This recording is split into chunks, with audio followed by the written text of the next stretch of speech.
America మాజీ అధ్యక్షుడు Donald Trump కీలక ప్రకటన చేశారు. అమెరికాలోని కాలేజీల్లో గ్రాడ్యుయేషన్ పూర్తి చేసుకున్న విదేశీ విద్యార్థులకు గ్రీన్ కార్డు ఇవ్వాలనే ఆలోచనలతో ఉన్నట్టు చెప్పారు.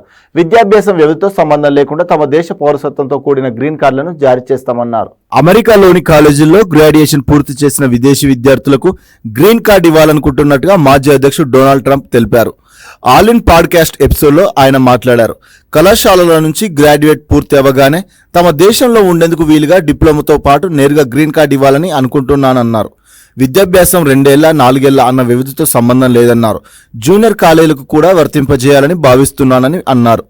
తాను అధికారంలోకి వచ్చిన తొలి రోజు దీనిపై దృష్టి సారిస్తానని వెల్లడించారు. కరోనా వైరస్ కారణంగానే గతంలో అమలు చేయలేకపోయానని చెప్పారు. అమెరికాలో ఉద్యోగం, వ్యాపారం కోసం వెళ్లే ప్రతి ఒక్కరి కల గ్రీన్ కార్డ్ అని గుర్తు చేసిన ఆయన ఈ డ్రీమ్ మాత్రం కొద్ది మందికే నెరవేరుతుందన్నారు. ఈ కార్డు వస్తేనే అమెరికా పౌరసత్వం తీసుకోవడం సాధ్యమవుతుండడంతో పాటు గ్రీన్ కార్డు వల్ల అమెరికాలో శాశ్వత నివాసం హోదా దక్కనుంది.